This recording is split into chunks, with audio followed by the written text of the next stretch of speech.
This is Lucy Temple recording the 15.2 sports injuries, the physiological and psychological responses to injury.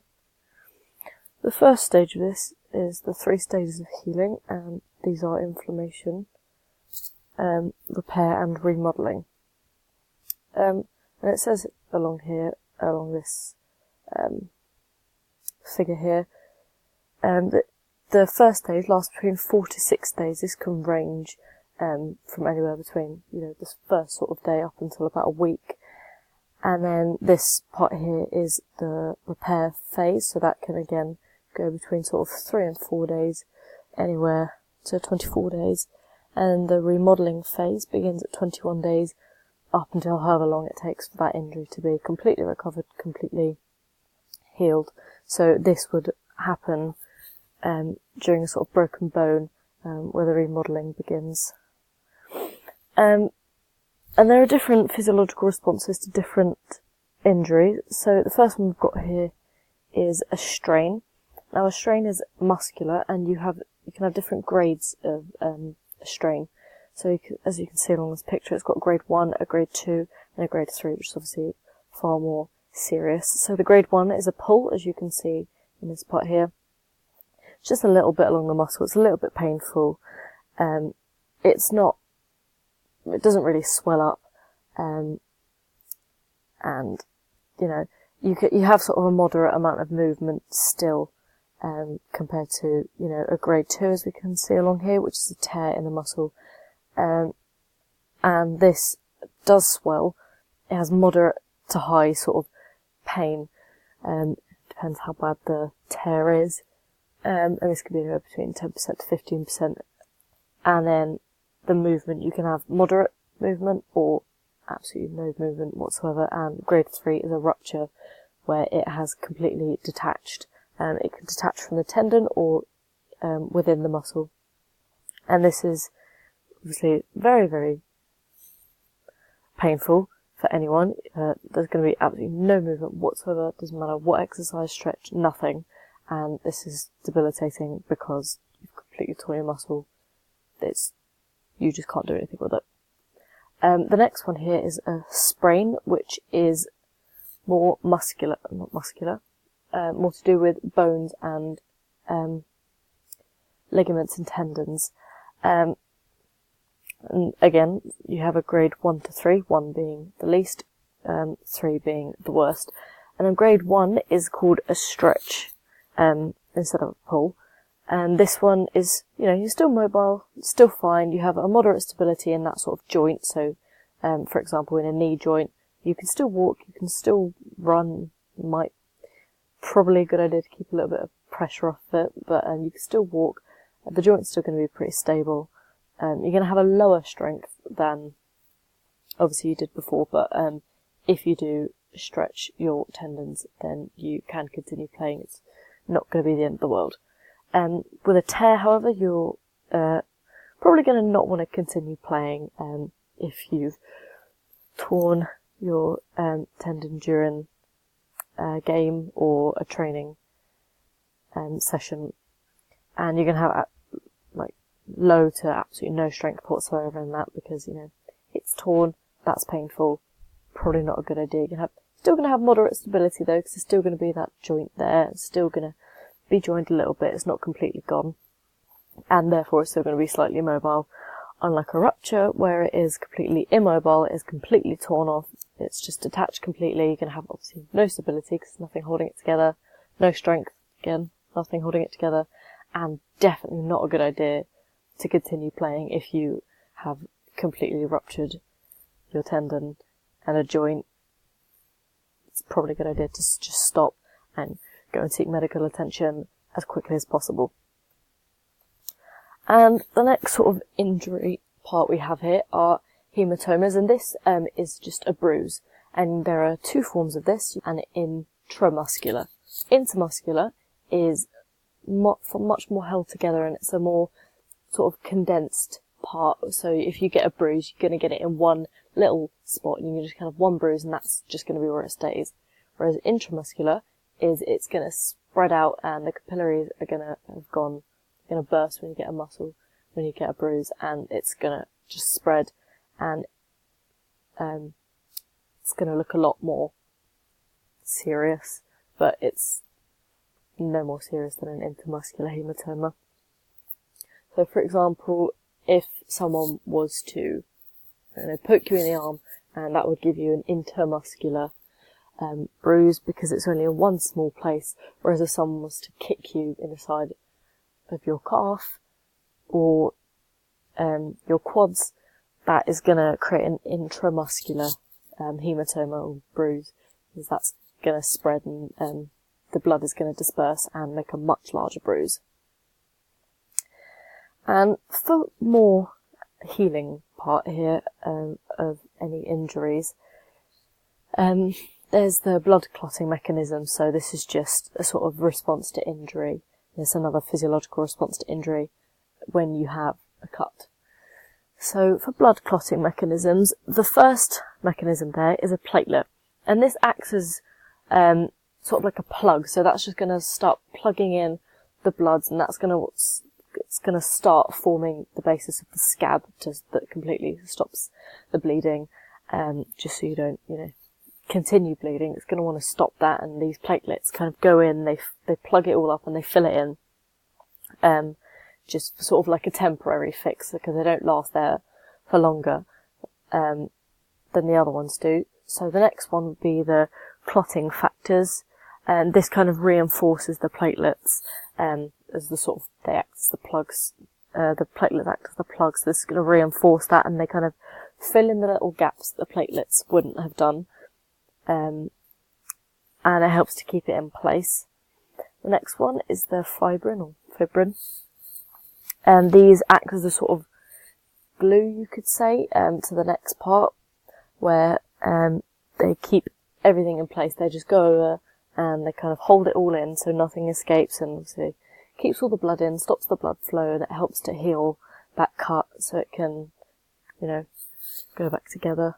And then the last one is just the other cells, so that just fills in the little gaps that would have been left and gives sort of extra protection to where you would have obviously ruptured your skin and caused some bleeding.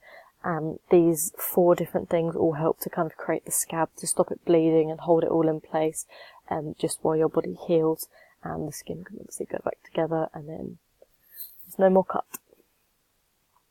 Now the next one is the psychological responses to an injury. So this is something that many injured athletes go through. They go through the physiological responses first, and then the psychological responses after it has happened and how much it has actually affected them and their emotional state.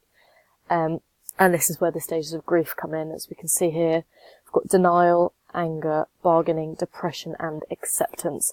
Denial will be the first stage where the athlete, if they've injured themselves, if it's bad, then they're not going to be able to play for a much longer time. And this is the part where they sort of try to convince themselves and others around them it's not as bad as they think it is, and they might have already, been to see a doctor at this point, and they may have told them how bad it is. All these stages don't necessarily happen in order. They can happen at any point.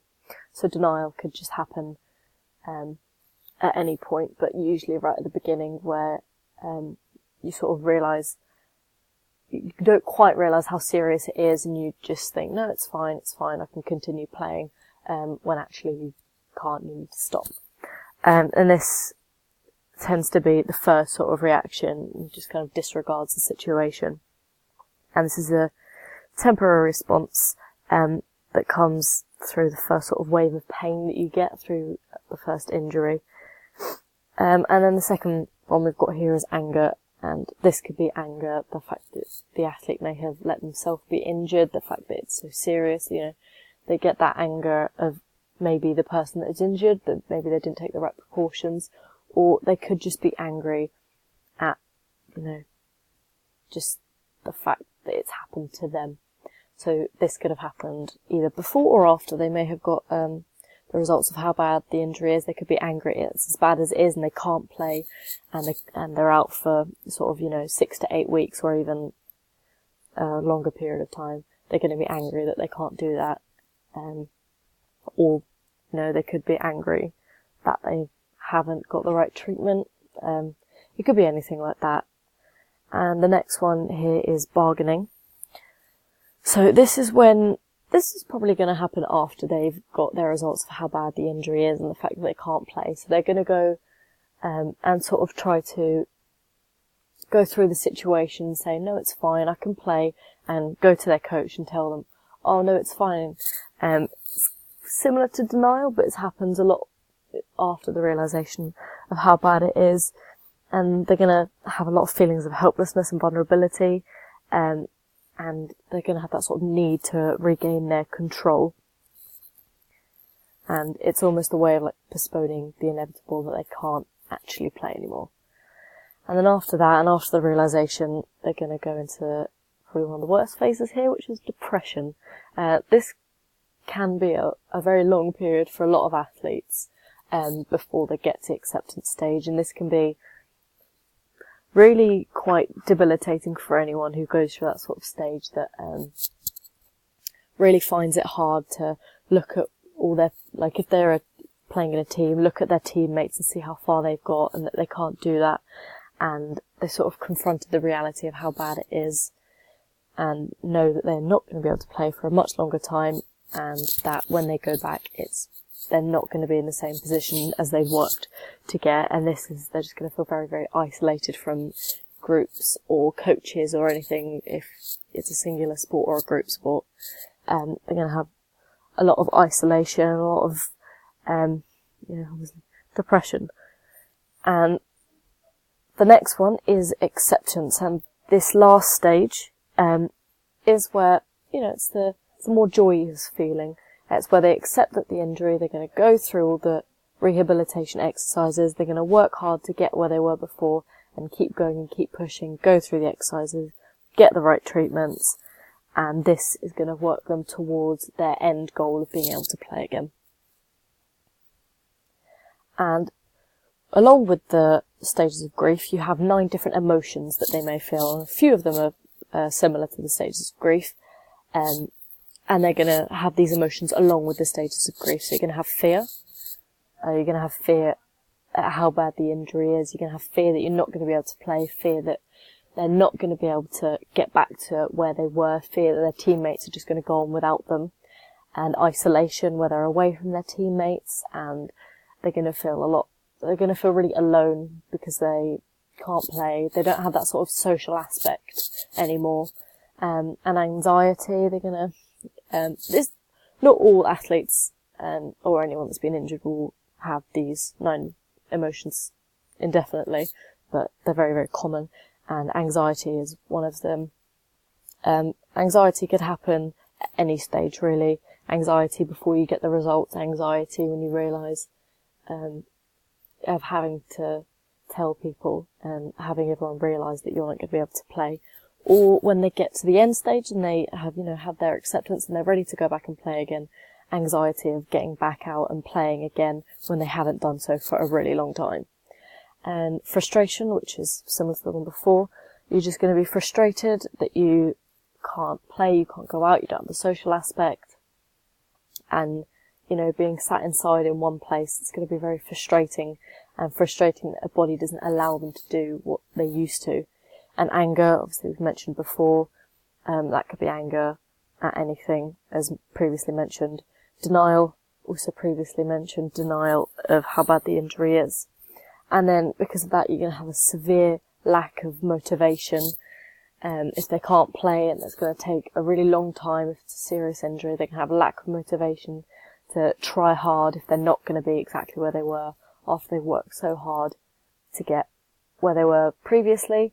They can have a lot of lack of motivation to have to work through that and get there once again. And this will also give them a low self-confidence because they're not as good as they were. And even when they go back, gone all through the stages of healing and their rehabilitation exercises, still not going to be as good as they were. And that's going to have an impact on their confidence. And this could definitely lead to depression, the isolation and loneliness.